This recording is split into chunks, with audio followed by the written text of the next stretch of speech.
김환영입니다. 오늘은 미래 시민의 조건을 쓰신 로버트 파우저 전 일본 교토대 교수 겸 또 이제 전 서울대 국어교육과 교수님을 모셨습니다. 제가 알기로 아마 이 파우저 교수님은 하여튼 전 세계적으로 가장 한국말을 잘하는 외국인 중에서 근데 이제 일본어나 뭐 터키어 그런 게 좀 빼고 서양 말을 쓰시는 분들 중에 아마 탑 10에는 들어가시지 않을까 생각합니다. 감사합니다. 그러니까 다른 분들이 이제 말씀을 잘하시고 잘 읽고 그러시는데 이 파우저 교수님은 이 미래 시민의 조건을 직접 이 한글로 쓰셨습니다. 근데 또 어떻게 보면은 이 편집자가 많이 고쳐줬는지는 모르겠는데요. 그럼요. 네. 예. 감사합니다. 예. 네. 그래서 제목이 이제 미래 시민의 조건인데요. 네. 저의 그 세대만 해도 이제 국민으로 쭉 국민이었거든요, 항상. 예. 아니면 민족이었고, 예. 그 다음에 이제 또 한 50년대는 이제 인민이라는 말이 이제 네. 그러니까 북한에서 많이 쓰는 말이니까 사라졌고, 그리고 이제 그런데 이제 한 시간이 가면서 자꾸 시민이라는 얘기가 나왔거든요. 여기 미래 시민의 조건 이렇게 되어 있는데, 근데 한국 사람들이 시민하면은 나는 국민인데 왜 갑자기 나는 나도 시민인가? 그러니까 이제 보통 한국 사람이 그 시민이란 말을 듣고 떠올리는 게 그 프랑스 혁명, 이게 시민 혁명이었다고 그러잖아요. 그렇죠. 그거랑 네. 그 미국 시민권 같아요. 그러니까 미국 시민권이라 그러지 그 미국 국민권이라고 안 그러잖아요. 그렇죠. 네. 근데 한국하고 서양 역사랑 이렇게 차이가 좀 있어가지고요. 네. 과연 시민이라는 게 네. 한국 사회에도 이게 중요한 개념인가? 예. 그 어떻게 생각하십니까? 네, 그 차이는 아마 여기 책에서 썼지만 그 차이가 이제 약간 국민은 나라가 그 국가가 사람을 소유하는 개념. 그러니까 집단주의가 포함되어 있어요. 그러니까 우리는 어떤 뭐 공동체 속에 있다. 그리고 이제 그 공동체는 어떻게 해서 이제 이렇게 소유한다. 근데 시민은 개인의 중심이 되는 거죠. 일단 제 해석으로는. 그래서 그게 결국에는 뭐 프랑스 혁명도 그랬지만 미국 혁명 또는 그 전에 이제 영국의 왕권을 경계하는 어떤 과정은 개인의 권리 중심으로 이렇게 역사적으로 이렇게 시민에 대한 개념이 발전해 왔습니다. 그래서 그 차이, 개인하고 공동체의 어떤 차이입니다. 제가 보기에는 이제 한 60, 70대 이상 분들은 그 요즘 젊은 세대가 너무 이제 이기주의 됐다, 개인주의적이 됐다. 근데 또 이제 한국 문화 입장에서는 이기주의하고 개인주의를 또 구분하는 게 사실 쉽지는 않은 건데, 그러니까 여기 파우저 교수님이 말씀하시는 시민이라는 거는 뭔가 이 정치적 민주주의와 사회나 뭐 경제가 이렇게 돌아가는데 그야말로 나도 좋고 전체 집단 좋은 거죠. 그러니까 그렇죠. 그래서 시민은 또 책임감 포함돼 있어요. 그러니까 공동체 국민 같은 경우는 그 공동체가 개인을 소유하는데 국가가 뭘 결정하고 국가가 해주는 어떤 아니면 관리하는 그런 개념이 깔려 있는데, 시민은 스스로 알아서 자기 권리를 지키거나 요구하거나 그리고 책임 있게 행동해야 되는 부분도 있어요. 그러니까 완전 자유롭게 뭐 이렇게 해방이나 이렇게 그런 거 아니고 책임 있게 한 개인의 국가의 구성원으로서 개인적 책임을 이제 짓는 그런 개념입니다. 근데 그런 시민의 개념이 긍정적으로 이렇게 막 잘 돌아가는 나라는 미국하고 영국하고 프랑스하고 아주 일부 나라만 그런 거 아닌가요? 대부분의 뭐 제3세계 국가들이라든가 그런 데는 아무래도 집단주의, 공동체주의로 이렇게 그 공동체주의로 살아가니까요. 그러니까 나름대로 굉장히 편한데요. 그래서 그거를 깨고 나가는 게 굉장히 두려울 것 같아요. 맞습니다. 그래서 근데 한국 같은 경우는 이게 이제 80년대부터 그 민주화 적극적으로 하려고 한 나라이기 때문에 그런 부분이 이제 오히려 한국은 또 다른 어떤 나라에 비해서 이 시민에 대한 의식이 표현은 안 하지만 그 의식이 굉장히 발달했어요.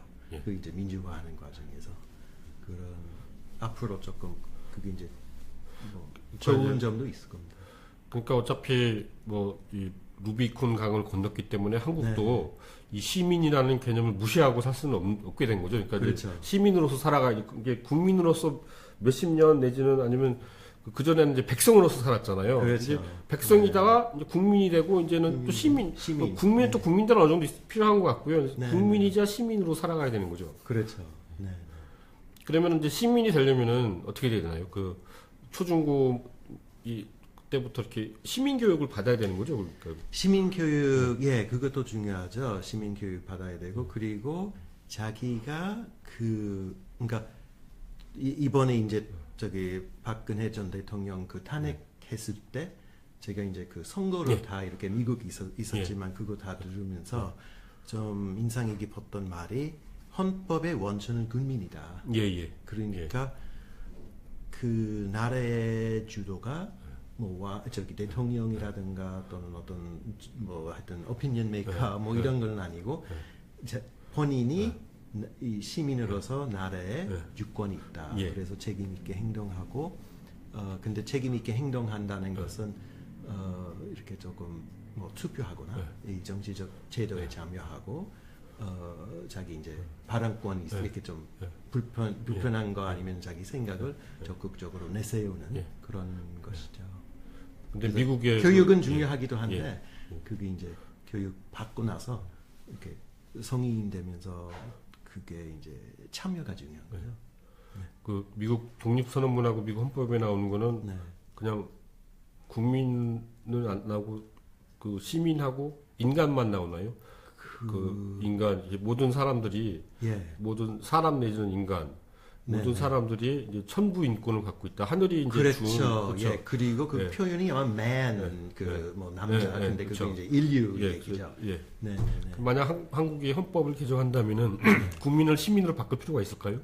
아니면 인간은 뭐 이렇게 누구나 행복을 추구하고 뭐 그런 집회 결사의 자유가 있고 아직까지 그거만 필요가 없겠죠. 결국에는 국민으로 계속 가야 되는. 그렇죠.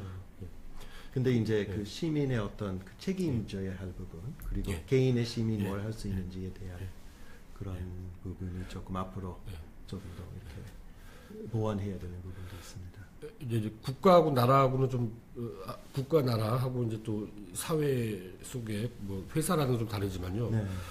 근데 이제 한국은 약간 회식을 좀 많이 없어지고 있지만 회식을 해야 되는데 뭐 이렇게 사원이 특히 근데 신입 사원이나 그런 사람들이 싫어요. 그냥 집에 가면은 이렇게 공동체의 어떤 그 정감 있는 그런 걸 깨는 거잖아요. 그렇죠. 미국에서는 어떻게 해야 되나요? 그런 경우는 그냥 모임이 있는데 그냥 안 가도 되나요? 뭐 피크닉하고 뭐 저는 미국에서 지금 그냥 개인적으로 뭐 집필하고 있는데요. 근데 얘기 들어보니까 미국 사람도 눈치도 보고 그런 것도 나중에 뭐 예를 들어서 상사가 그 모임에 나가 있으면 이제 좀 본인은 이제 좀 좁게 보이기 위해서 이제 나가는 경우도 있고 근데 한국만큼 자주 하지 않기 때문에 뭐 예를 들어서 크리스마스 파티라든가 뭐 그런 거는 다 있는 건데 싫다고 해서 완전히 그냥 냉정하게 거절하는 것도 아닙니다. 그러니까 제가 거의 한 15년 전에 그 포브스 기사에서 그런 걸 봤거든요. 포브스에 뭐가 되냐면 이제 그 포브스 이제 영문판에 나온 기사인데 그 회식도 회사 생활의 연장이다. 그러니까 그 생각 들었어요. 그러니까 미국도 결국 마찬가지 아닌가. 네트워킹 하죠. 그러니까 그거는 결국에는 일하고 관계되는 일이죠. 그리고 이제 미국과 한국이 차이가 굉장히 많을 텐데요. 저번에 저하고 인터뷰 하셨을 때 말씀하신 게 그 한국 사람들은 그 밥 먹을 때 술도 좀 들어가고 그러면 좀 이렇게 시끄럽게 한다. 그래서 그 처음에 왔을 때는 굉장히 이게 이색적으로 받아들여졌다. 이렇게 말씀하셨거든요. 그러니까 미국 사람들은 안 그러는 거죠. 이렇게 그 일본 사람들도 안 그러는 거죠. 근데 한국 사람만 밥 먹을 때 이렇게 뭐 좀 이렇게 서로 또 반갑고 막 얘기를 하다 보면은 자꾸 이렇게 막 올라가는 거죠. 이렇게. 근데 뭐 펍 같은 경우 미국의 펍이라든가 그 스포츠 펍 있잖아요. 그것도 굉장히 시끄럽고 그건데 일반 식당은 조금 더 조용해요. 근데 뭐 그게 아마 한국에 맨 처음에 왔을 때 그렇게 느꼈는데 지금은 뭐 아무 생각 없어요. 오히려 술집이 너무 조용하면 오히려 좀 뭔가 이상하다 그 정도입니다. 그리고 이제 소위 이제 한국은 이 뭐죠? 이렇게 콘텍스트 리치한 맥락이 네. 굉장히 뭐라고 해야 되나? 그리고 이제 미국은 좀 덜하기 때문에 그런 것 같아요. 그러니까 한국 사람들이 이제 지하철이나 그런 데서 이렇게 어깨를 툭 치거나 아니면 발을 밟거나 그래도 미안하다 그러니까 미국 사람 같으면은 뭐라 그러죠? 이렇게 소리라 그러나요? 뭐 excuse me, excuse 뭐 me 이렇게 하고 미안, 그러면 뭐라 그러는 거죠? You are welcome이라 그러나요? 네. 영어 잘 안 들어요. 하여튼 그렇게 되는데 예. 근데 한국은 그렇게 생각하는 거거든요. 그러니까 한국 사람들 무례해가지고 발 밟고도 가만히 있고 네, 뭐 네, 툭 치고 네. 가만히 있고 뭐 그런 게 아니라 한국 사람들이 이제 혼잡스럽고 그러니까 이제 당연히 부딪히는 게 일반적이고 네, 네. 어떻게 보면 굳이 뭐 미안하다 그럴 필요도 없고 그렇죠. 괜찮습니다 그럴 필요도 없는 것 같아요. 네. 한국 문화는 그러니까 다 뻔히 아니까 네, 네. 서로 속을 다 아니까 그렇죠. 그래서 이제 상세하게 이렇게 말을 연결을 할 필요가 없기 때문에 이렇게 말이 이렇게 논리적으로 특히 패러그래프 문단이 네, 이렇게 네. 문단에서 문단을 읽을 때 이게 툭툭 튀는 것 같으니까. 그렇죠. 이 얘기가 더 저기다 이 얘기가 더 저기다 막 그래요. 근데 네. 한국 사람들은 그렇게 다 알아들어요. 그러니까. 네, 네. 근데 미국 사람은 그렇게 못 알아듣죠. 그러니까. 그렇죠. 그래서 뉴욕 지하철에서 이렇게 네. 뭔가 이렇게 접촉이 네. 있으면 그러면은 뭐 화나는 사람도 있어요. 예. 뭐 이렇게 조금 감정을 받고 이렇게 무시당했다는 식으로. 예. 그게 이제 바로 컨텍스트 위치하고 그게 이제 컨텍스트 풀의 어떤 그래서 한국하고 미국하고 이제 역사가 어떻게 보면은 이제 단군 네. 할아버지부터 치면은 굉장히 반만년이고 네. 또 이제 민주주의를 하기 시작한 거는 또 이제 어떻게 보면은 30년 된 거고요. 그렇죠. 근데 이제 미국은 역사가 하버드대가 생기고 어쩌고 그렇게 뭐 메이플라워 타고 이렇게 네, 그거부터 하면은 한 450년, 500년까지 되나요? 한 400. 400년이 됩니다. 네, 네, 그 정도. 네. 그리고 이제 그리고 뭐 독립한 영국에서 거, 이제 사람이 왔기 네. 때문에.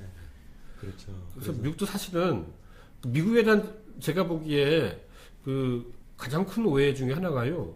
그러니까 미국의 독립 뭐 이렇게 1776년인가요? 9년인가요? 그때부터 네. 사람 생각하는데 그 전에도 또 미국 어메리칸 인디언들도 살았고 네. 그다음에 거기 온 사람들도 영국에 살았고 네. 아일랜드에 살았고 프랑스에 프랑스에 살았고, 살았고. 스칸디나비아에 살았던 사람인 거니까 그렇죠. 네. 이 때문에 그러니까 한국 사람들 약간 우리나라는 반만년 역사인데 어쩔 때는 미국은 너네들은 뭐 200 몇 년밖에 네. 안 된 나라니까 좀 아주 처음 아주 한참 나라로서는 한참 후배라고 생각하는 것 같아요. 그렇죠. 그죠? 네, 네. 근데 미국 사람들이 그래도 어떤 유럽과의 단절도 경험을 했나요? 그거 아주 재미있는 질문인데, 그거는 아마 19세기에, 예를 들어서 많은 면에서 이제 미국은 유럽을 따라가려고 했죠. 그래서 이제 교육제도, 대학 교육 같은 경우는 독일식 대학원 교육도 이렇게 빌리고, 그게 이제 19세기 말에, 한 19세기, 뭐, 1870년인가? 첫 번째 박사 과정 이렇게 독일 모방해서 만들었고, 그 다음에 이제 문화적으로도 예를 들어서 미술관이라든가 뭐 박물관 이게 이제 루프 뭐 이 대형 박물관 이렇게 모방해서 그런 것도 다 만들었고, 이렇게 유럽은 문화의 중심이다. 그래서 우리는 따라가야 된다. 그게 이제 미국 사람은 아마 19세기에 따라가기 바빴는데 이제 20세기 들어오면서 유럽은 두 번 크게 전쟁을 했잖아요. 이렇게 제2차 세계대전하고 제2차 세계대전. 그리고 이후에 미국은 강대국을 구성했기 때문에 유럽 따라가는 것은 조금 정료가 됐어요. 오히려 약간 우월감 갖게 되는 부분도 있어요. 그러니까 이제 미국은 유럽을 거의 대부분의 분야에서 다 따라잡거나 추구를 했나요? 네, 네. 뭐 철학이라든가 뭐 이렇게 뭐 문화 네, 일단 뭐 노력은 했고 지금은 뭐 미국은 아무래도 이렇게 좀 솔직한 표현이기도 한데 그 학문의 핵심 국가가 된 거죠. 그 이제 대학제도, 뭐 노벨상 매출, 뭐 연구비, 뭐 모든 어떤 그런 이렇게 학문의 중심이 됐기 때문에 유럽 따라가려고 하는 노력은 이제 지금 안 하죠. 그래서 이제 미국하고 한국하고 또 의외로 이렇게 공통점이 많은데요. 네. 또 어떤 것들은 우연한 공통점도 있고 어떤 것들은 이제 한국이 의식적으로 네. 미국을 이제 어떤 좋은 모델로 삼았기 때문에 그러는데 이제 대표적인 두 가지라 그러면 조금 전에 말씀하신 그 따라잡는다, 캐치업한다는. 캐치업하는. 그래서 이제 그 한국은 이제 몇십 년 전에 하여튼 박정희 대통령이 우리가 일본을 따라잡고 우리가 선진국이 돼야 된다. 뭐 그런 생각을 많이 했던 것 같아요. 근데 그 캐치업이라는 것 자체는 어떻게 보면은 그 미국이 유럽을 따라잡으려고 할 때 그 생긴 컨셉인 것 같아요. 그걸 한국은 수입해가지고. 그렇죠. 그다음에 또 하나는 하면 된다라고 그러잖아요. 근데 이제 그것도 can do를 번역한 말입니다. 그 하면 된다의 어원도 어떻게 보면은 미국에서 이제 하면 된다라는 거를 이제 수입한 것 같습니다. 그렇죠. 예, 맞습니다. 그래서 이제 한국이 많이 이제 여러 나라들을 따라잡았고요. 그다음에 이제 그래서 좀 급하기도 한데 뭐 이제 외국 사람들은 한국을 이제 이 선진국이라고 보는 것 같은데 한국 사람들은 그 선진국이 아니라고 봐요. 아니라고 선진국이라고 하면 다 웃기도 하고. 근데 그게 한국이 이제 국제사회에서 뭐 원조를 하거나만 그게 싫어가지고 그런 게 아니라 제가 보기에는 아직 자신감이 없는 것 같아요. 아직은 그렇죠. 우리나라가 선진국 아니다라고 생각하는 것 같거든요. 그리고 이제 예를 들어서 뭐 이렇게 한국에 온 지가 얼마 안 되는 외국인이나 이렇게 한국을 잘 모르는 외국인한테 늘 제가 이제 얘기하는 게 이게 이 변화의 속도가 미국이나 다른 나라보다 훨씬 빠르기 때문에 윗세대 생각하는 거하고 이제 그 밑에 세대 생각하는 거는 그 경험은 다 다르잖아요. 생각하는 것도 다 다르고 그래서 변화의 그 속도가 너무 빨랐기 때문에 어렵게 예를 들어서 6.25 전쟁 끝나고 그때 어렵게 살았던 지금 노인분은 한국이 선진국이 됐다는 거를 느끼지 못할 거예요 아마 이렇게 그 머릿속에 왜냐면 너무 어렵게 살아왔기 때문에 그리고 이제 반면에 젊은 대학생은 뭐 해외 여행할 때 이제 한국도 편하고 뭐 이렇게 그거는 느낄 거니까 좀 그 변화의 속도가 빠르기 때문에 많은 좀 이렇게 차이가 있어요 미국이나 다른 나라에 비해서.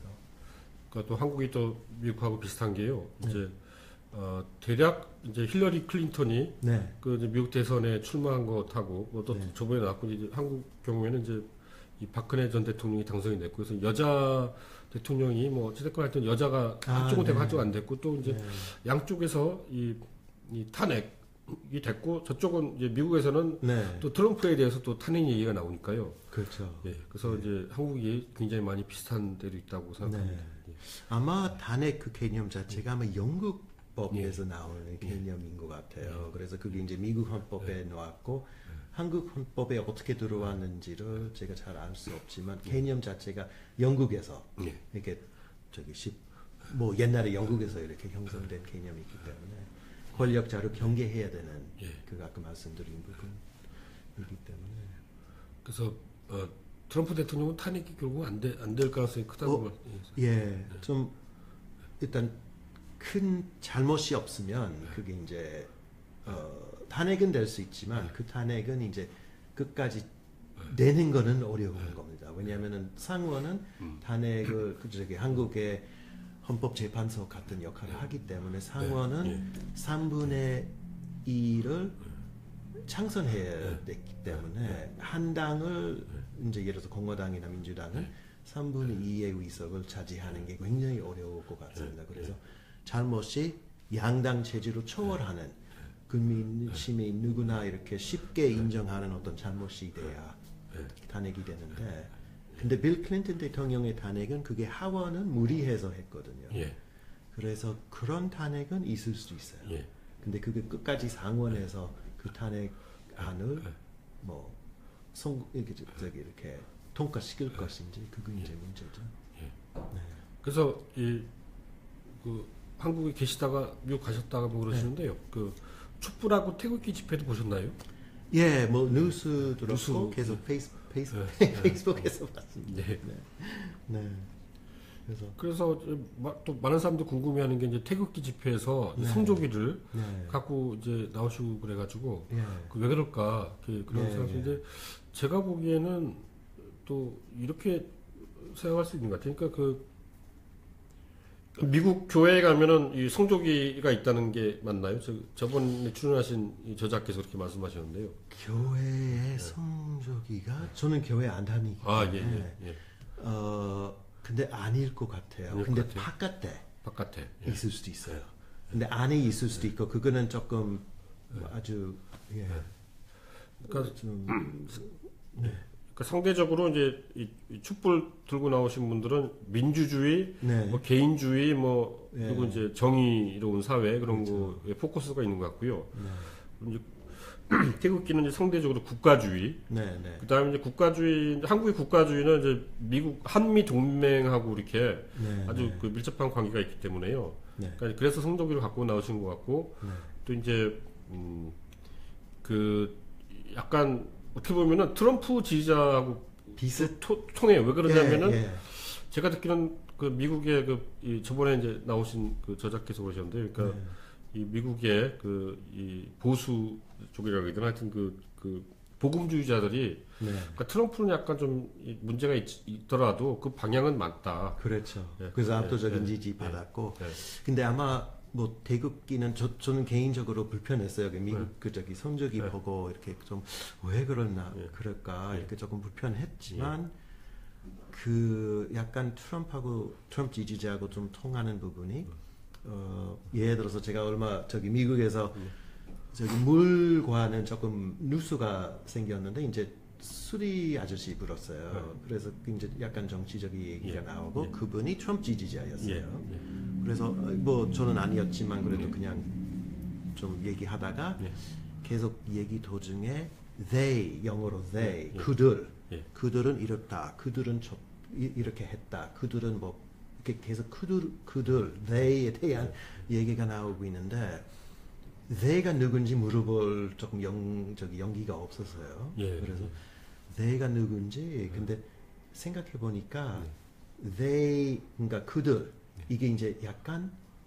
그 언론 뭐 좀 잘 사는 사람들 뭐 정치가들 이 약간 사회를 주도하는 사람은 적이 된 거예요. 트럼프 지지자한테. 그래서 어떻게 하든 간에 내용을 모르고 감정적으로 이 그들을 반대해야 되는. 그래서 태극기도 약간 그런 감정이 그러니까 이제 무슨 생각이나 이렇게 논리적으로 이런 변화 이렇게 뭐 이런 방향으로 변해야 되는데 뭐 그것보다 감정적인 그 반응인 것 같아요. 근데 트럼프 지지자도 그렇고 그리고 저기 한국 오는 길에 이번에 한국 오는 길에 영국 들렀다가 그 브렉시트 했잖아요. 그것도 영국 사람 뭐 이제 런던에 있었지만 영국 사람하고 얘기해 보니까 같은 어떤 그냥 감정적으로는 그들이 나쁘다 이렇게 좀 감정적으로 이렇게 반응한 것 같아요. 브렉시트 그 투표도. 이제 한국은 이제 그래서 민족주의가 굉장히 중요했는데요. 네. 미국에는 민족주의라는 게 없는 거나 마찬가지 아닌가요? 그러니까 아메리칸 애국주의, 아메리칸 페이트리오티즘이 있어도 아메리칸 내셔널리즘이 없는 한 거 민족하고 관련돼 있지 않은데 근데 트럼프가 이제 백인 이 부분을 조금 부각시켰다고 얘기하는 사람도 있어요. 그래서 원래 미국은 민족주의 없지만 그래서 이제 트럼프는 좀 선거 과정에서 백인표 얻기 위해서 미국 equals 백인이다 이런 어떤 정치적인 전략 섰기 때문에 진보적이나 소수민족이라든가 학자 언론의 어떤 진보적인 계통의 언론은 굉장히 반감이 커요. 트럼프에 대해서. 왜냐하면 백인표를 결집했기 때문에 그거는 이제 나쁜 거다. 이렇게 다문화 사회는 이게 이제 미국은 다문화 사회였다면 그런 백인에 대한 얘기가 이렇게 결집은 이제 안 된다. 네.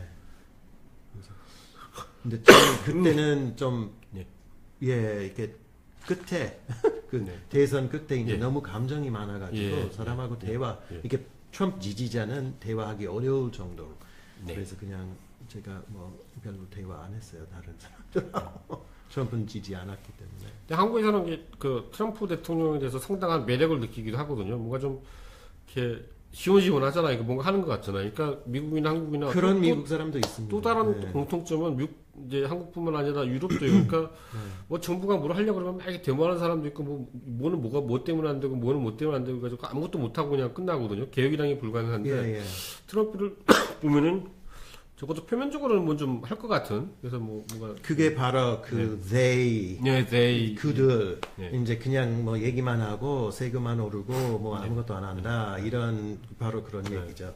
그러니까 이렇게 좀 뭔가 변화, 빠른 액션 원하는 사람은 트럼프 좋아해요. 그래서 주로 이제 뭐 2008년에 금융 위기, 세계 금융 위기 왔고 미국 경제가 다운돼 가지고 회복이 너무 늦었어요. 회복이 너무 이렇게 늦었고 이제 노동계층이라든가 뭐 이렇게 그런 많은 사람들이 그 회복, 경제 회복을 못 느끼고 있어요. 그래서 그런 사람들은 좀 지지했죠. 네. 그래서 미국은 이제 원래 고립주의적인 나라였는데 이제 세계주의, 팽창주의로 갔는데요. 트럼프는 약간 이제 고립주의로 가는 것 같은데 그게 이 트럼프 집권기에만 그럴까요? 아니면 이게 장기적인 추세가 될까요? 고립주의가요? 아마 조금 장기적인 추세가 되지 않을까. 왜냐하면은 집안의 문제를 먼저 좀 해결해야 미국은 이제 다시 이렇게 좀 외적으로 향할 수 있는 여유가 생길 거예요. 근데 지금은 집안의 문제가 너무 심각해서 그런 예를 들어서 의료보험 문제라든가 또 아까 말씀드린 어떤 경제 회복이 늦었다는 거 여러 가지 이제 그리고 흑백 갈등도 어떤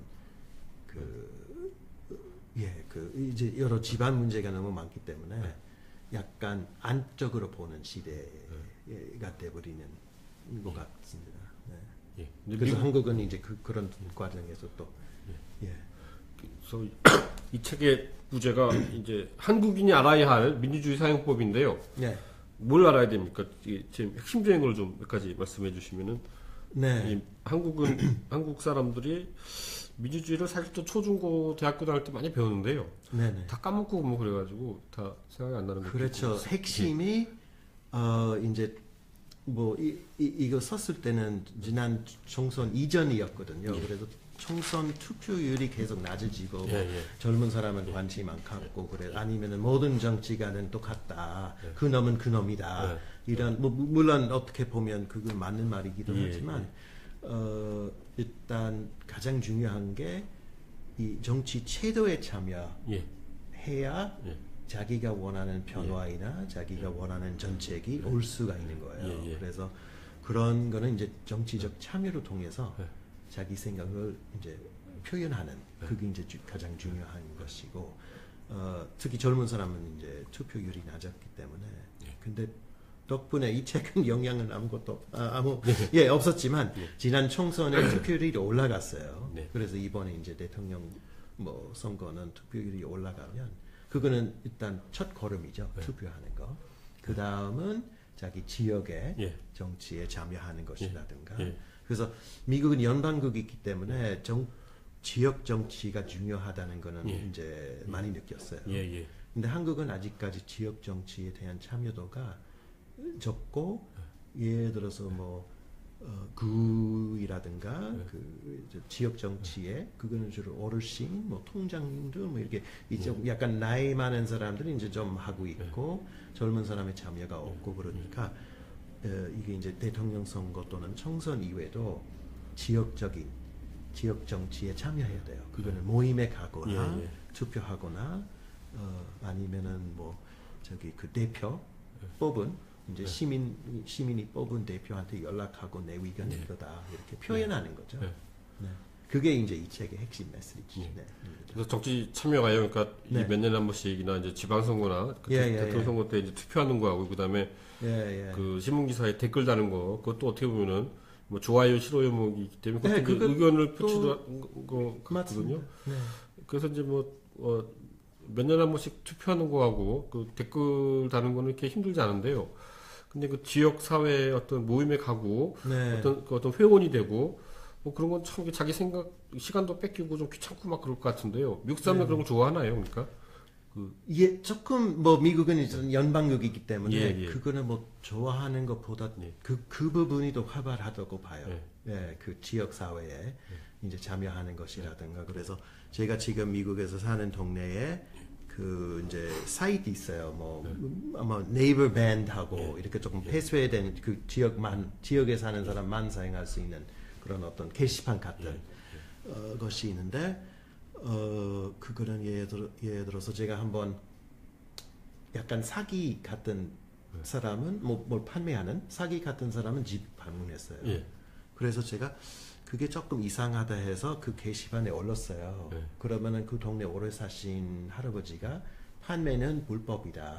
그거 이제 경찰에 뭐 불편하시면 경찰에 이제 고발할 수 있다. 그래서 정보 교환도 있을 수도 있고 아니면은 매일매일 꾸준히 교회나 엄격한 그런 모임보다 자기가 이제 어떤 뭐가 중요하다고 생각할 때는 참여하는 방법도 있어요. 그리고 그 지역 그 의회 있죠. 의회. 그게 이제 미국의 시민 시간이 있기 때문에 한국은 제가 잘 모르겠어요. 그 시민의 발언 시간이 있는지 없는지. 근데 미국의 뭐 시의회라든가 이게 이제 그 시민의 발언 시간이 있기 때문에 거기 가서 또 살짝 발언하고 뭐 끊어버리는 것도 있어요. 그러니까 매번 가는 거 아니라 자기가 이제 중요하다고 생각하는 어떤 이슈가 있으면. 그래서 조금 그게 미국의 조금 더 이렇게 지역 정치의 참여도가 조금 더 높아요. 그 위원회도 있고요. 근데 그 부패 문제하고 이제 그 민주사회 또 민주시민의 그 조건하고도 관계가 되는데요. 그러니까 시민이 감시를 해야 되는데요. 그렇죠. 근데 미국은 그 북유럽 국가들에 비해서는 상당히 부패한 사회로 어떤 셀프 어떤 이 평가 미국 사람들이 이제 그럼 당신의 뭐 나라가 그 부패하다고 보느냐 그렇지 않느냐 이 조사해 보면은 대부분 스칸디나비아 국가들이 1등에서 10등도 들어가 있고 이제 미국은 한 20등인가 뭐 하여튼 굉장히 낮은 편이거든요. 근데 왜 그렇게 되는 건가요? 그거는 바로 제가 경험으로 말씀드릴 수 있는 건데, 이렇게 제가 이제 사는 동네에 조금 새로운 높은 빌딩 이렇게 좀 아파트 같은 빌딩 이제 6층짜리가 올려가려고 그랬는데 저하고 시민 몇 명은 모여서 반대했거든요. 그게 이제 여러 가지 이제 문제가 이렇게 너무 밀도가 그 이제 주위에 안 맞아서 반대했는데. 뭐 시의회까지 가서도 저도 발언했고 다른 사람은 부드럽게 다 발언하고 또 모임 만들고 뭐 다 했는데 근데 결국에는 그 지역 대표가 도와주지 않았어요. 근데 그 지역 대표가 재선할 때는 그 개발업자한테 800불 정치자금 받았죠. 그래서 그건 뇌물이라고 할 수 없지만 왜냐하면 정치자금은 1000불까지 자유 있기 때문에 근데 약간 그 이제 늘 미국 대선할 때 그 돈 문제 예를 들어서 뇌물 아닌데 선거 자금을 주고 약간 나한테 호의적으로 생각해 달라는 그런 문제 때문에 약간 인식이 유럽이나 이렇게 만큼 북유럽 이렇게 스칸디네비아처럼 안 돼 있다. 그래서 그게 정치 자금 문제 좀 해결하면 좀 쉽게 해결할 수 있을 텐데 정치가는 이 정치 자금 문제는 해결 안 하려고 다 필요한 거니까. 그러니까 미국은 어떤 양성화를 굉장히 잘하는데요. 그러니까 다른 나라에서 이 불법인 것도 이제 합법으로 만들어 놓고 그 정치 자금 같은 것도 그런 것 같은데, 그러니까 미국은 그 어떤 거를 이 양성화하는 좋은 전통인데 그게 한계에 도달한 건가요? 그 양성화 그렇죠. 하는 게요. 그래서 그게 근데 어떻게 법도 또 다른 뭐 시각에서 본다면 정치 자금은 자유이잖아요. 그러니까 본인의 자유이기 때문에 금지하고 뭐 이렇게 하면 내 표현의 자유를 금지한다. 이렇게 생각하는 사람도 있기 때문에 근데 제 생각에는 그래도 정치 자금하고 정치 자금 때문에 이제 약간 그런 충돌이 되는 개인 이익하고 공익의 어떤 충돌이 생기는 부분이 많습니다. 이제 미국의 시민은 제가 알기로 이제 미국 어떤 이 시 단위로 그러니까 이제 이 시에 그 맥도날드를 못 들어오게 한다. 그쵸. 우리 맥도날드 싫다. 그러면 시민들이 이렇게 결정하면 맥도날드 못 들어오는 거죠. 그렇죠. 한국은 이제 맥도날드가 뭐 이게 다 전국에 갈 수 있는 거고 그리고 이제 뭐 우리 동네에는 스트립쇼 안 된다. 하는데 안 된다. 그러면 못 들어오는 거죠. 못 들어오는 거죠. 시민들이 이제 결정해서 우리 그 맥도날드 먹고 싶다. 그래서 우리 동네에 들어오게 하자. 그럼 들어오는 거고 시민들이 반대하면 못 들어오는 거죠. 못 들어오는 거죠. 한국은 이제 전체 국가에서 이제 정부에서 정해주고 이제 대한민국 전체가 그러니까 제주도에서 뭐 강원도 뭐 어디 다 그렇게 하거든요. 이렇게 한꺼번에 그렇죠. 이게 좋은 점이 있는 것 같아요. 한꺼번에 확 바꿀 수가 있으니까요. 맞습니다. 근데 그게 아주 재미있는 지적이신데 그 미국은 그 땅의 관리 그러니까 소위 국토 개념 없지만 그 땅의 관리는 자치제가 이제 책임짓고 하기 때문에 여기 사는 사람들은 뭐 체인점 싫다. 그럼 의회를 통해서 이제 그런 법을 시키고 또 옆 동네는 뭐 예를 들어서 체인점은 괜찮다고 하면 뭐 그런 법이 없고요. 그래서 이제 그 인공지능 AI 시대는 언제부터 이렇게 그러니까 영어를 공부할 필요 없이 이렇게 뭐 귀에다 뭐 꽂으면은 그러니까 영어 한마디 못해도 이제 미국에 유학하거나 영국에 유학을 가가지고 이렇게 다 번역이 되니까요. 그런 시대가 언젠가는 도래할까요? 금방 된다고 보시나요? 아마 5년, 10년? 5년, 10년, 네. 안에 그게 올 것 같아요. 그래서 최근에 이번에 한국에 와서 뭐 네이버에 이제 번역 기능이 좋아졌다는 얘기도 들었고, 또 구글 그게 이제 번역 기능이 최근에 작년 말부터인가 이게 좀 많이 좋아졌어요. 특히 서양 언어 사이, 뭐 한일, 이 가까운 언어 사이는 굉장히 좋아졌어요. 그래서 앞으로는 예를 들어서 제가 중앙일보 한글은 읽을 수 없다. 근데 한국에 돌아가는 알고 싶다. 그러면 이 한글 기사를 이제 영어로 바로 번역하는 어떤 그런 시대가 10년 안에는 올 것 같습니다. 그러면 그 지금 초등학생들은 그 영어 배울 시간에 그냥 수학이라든가 요즘 유행인 그 코딩 뭐 그런 거 배워야 되는 거 아닌가요? 그러니까요. 그게 이제 그래서 외국어는 어떤 정보를 얻는 기능이라든가 그것보다 인적 교류 차원에서 접근해야 되는 거 아닌가. 그러니까 이 외국어 배우면서 서로 뭐 이제 페이스 투 페이스 이렇게 대담하면서 서로 이렇게 사람하고 소통하면서 뭔가 그런 적이 더 중요해지지 않을까. 이제 그냥 정보 얻는 거 뭐 이렇게 단순한 여행하기 하는 거 그 이외에는 이제 어떤 정신적인 부분이 외국어 교육이 그게 좋다고 증명해야만이 외국어 교육 계속 하는 시대가 되지 않을까요? 저는 이제 그런 생각도 해보거든요. 그러니까 이제 이 언어가 이제 계층화를 나와가지고 그래서 영어를 갖다 이제 한국 사람이거나 뭐 일본 사람이거나 영어를 하는 사람은 그러니까 이제 뭔가 이제 엘리트층이 되고 영어를 이제 뭘 귀에 꽂아야지거나 뭐 칩을 꽂는 사람은 약간 조금 이렇게 그 하위 계층이 되고 뭐 그렇게 되지 않을까요? 그러니까 이제 그 AI가 모든 걸 하고 로봇이 뭐 하고 그러면은 이제 그 새로운 그야말로 이제 집에서 일하는 그 메이드라든가 아니면 이제 그 옛날 뭐죠 이렇게 그 집사라는 사람 있었죠. 그 버틀러라 그러나요?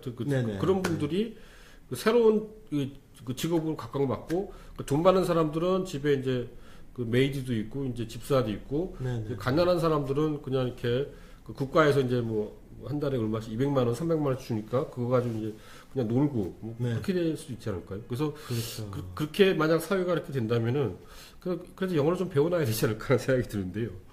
근데 반대로 보면 그게 이제 외국어 그 자체, 외국어 학습이라든가 외국어 그 자체가 기계가 해주면 개인이 배울 필요가 없게 되는 거죠.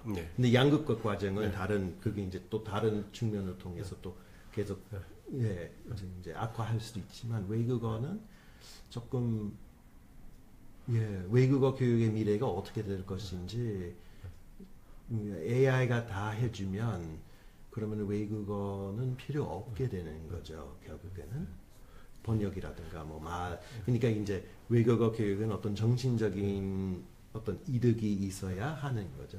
근데 그거는 없어질 수도 있어요.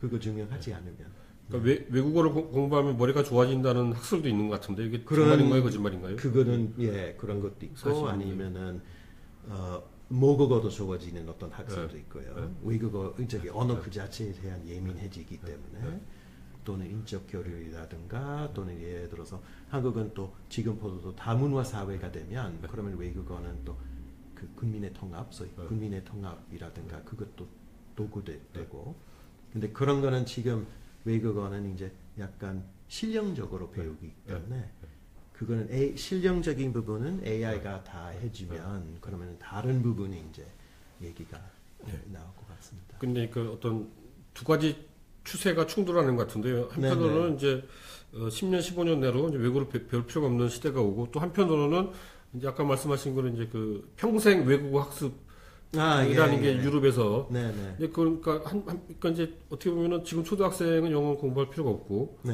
그 이제 또 어떻게 보면은 또 이제 사람이 이제 뭐 100세 시대라고 그러는데 죽을 때까지 막 이렇게 외국어를 막 배워야 되는 거죠, 이렇게. 그렇죠. 그게 좋다는 거죠. 그게 이제 이전에 AI에 대해서 제가 최근에만 신경 쓰는 거니까요. AI 결국에는 이 번역이 좋아지거나 이게 이제 최근의 일이기 때문에 정말 앞으로 어떻게 될지. 그러니까 예를 들어서 옛날에 뭐 책방은 이제 예를 들어서 인터넷을 통해서 책을 판매할 거라는 걸 아무도 상상 못했고 뭐 그런 어떤 기술의 발전에 따라서 정말 외국어 교육 앞으로 어떻게 될지 저도 궁금합니다. 그래서 이 파우주 교수님은 우리말을 또 영어처럼 수준하시고 또 우리말 수준으로 또 이제 일본말을 하실 수 있는 건데요. 근데 그 비법이 저번에 저하고 인터뷰했을 때 말씀하신 거는 우리 이제 그 신문 기사를 가지고 사전 찾아보고 그러면서 이렇게 공부하셨다고 했거든요. 근데 이제 한국에서는 그렇게 하면 안 되는 것 같이, 그러니까 인기가 없거든요. 옛날에는 이제 뭐 60년대, 70년대는 이렇게 타임지 가지고 이렇게 타임 가지고 시사 주간지 타임 가지고 공부하고 그랬는데 요즘 그럼 그게 그야말로 이제 인날식 구식이다. 가지고 요즘 이제 그렇게 그러니까 이제 그 읽고 뭐 단어 찾아보고 이제 리딩 중심이잖아요, 어떻게 보면은. 그렇죠, 리딩 중심. 근데 어떻게 보면 이제 파우주 교수님은 이 한국에서 요즘 일반적으로 통용되는 외국 학습과는 반대되는 재래식 5, 60년대 재래식 영어 학습법으로 한국말과 일본말 공부하신 거죠. 맞습니다. 근데 그런 식으로 예를 들어서 그런 책상 공부, 뭐 어떻게 보면 따분한 그런 이렇게 뭔가 있고 뭐 책상 공부하다가 근데 반면에 이제 스킨십이 있어야 되거든요. 그래서 제가 한국어나 일본어 배우는 방법이 뭐 혼자서 공부하다가 뭐 사전에서 모르는 단어 찾고 뭐 지금 온라인에서 하지만 이제 그런 어휘력이라든가 이해 그리고 그게 내용이잖아요. 또 그러면은 예를 들어서 열심히 중앙일보를 읽다가 한국어 어휘도 이렇게 늘어나고 한국 사회에 대한 얘기가 이렇게 이해도 깊어지고 그리고 한국 사람하고 대화할 수 있는 지식이 생기죠. 그러면은 이제 나중에 한국 사람하고 스킨십 하면서 이렇게 말을 배우는 거죠. 근데 한쪽으로만 하면 이게 다 안 되는 거죠. 그러니까 그 따분한 공부, 책상 공부 그 시간이 있어야 되고 그 다음은 스킨십이 있어야 되고 그리고 스킨십은 두려워해서 뭐 그런 거 아니라 재밌게 즐거워해서 이제 배우려고 하는 마음을 갖고 그 두 가지가 필요해요. 시간이 좀 됐기 때문에 이 책 내용에 대해서 좀 이렇게 강조하실 말씀을 좀 해주십시오.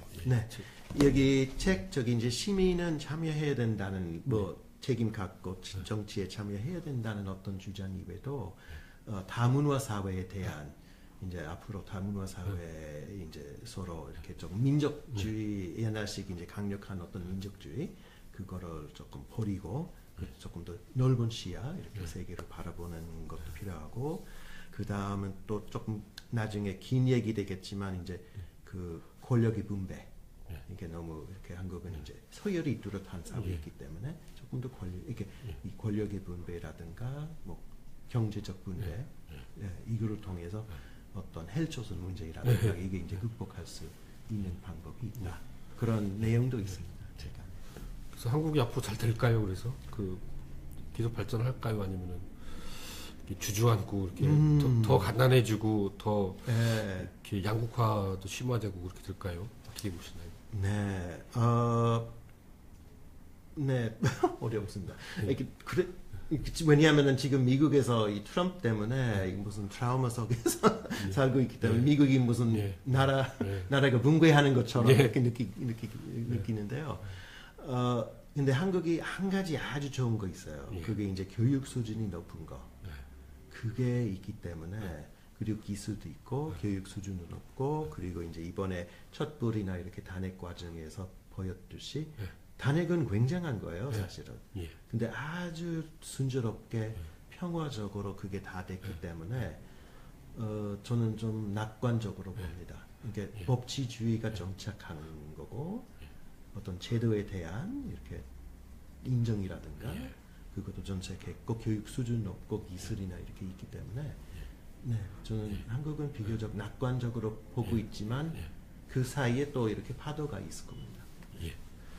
전 나와주셔서 감사하고요. 오늘은 이제 미래 시민의 조건을 쓰신 로버트 파우저 전 서울대 국어 교육과 교수님 모시고 이 책에 대해서 또 그리고 또 한국 미국 차이점 그리고 또 이제 뭐 하여튼 언어 학습 문제까지 말씀 나눠봤습니다. 나와주셔서 감사합니다. 네, 감사합니다. 감사합니다.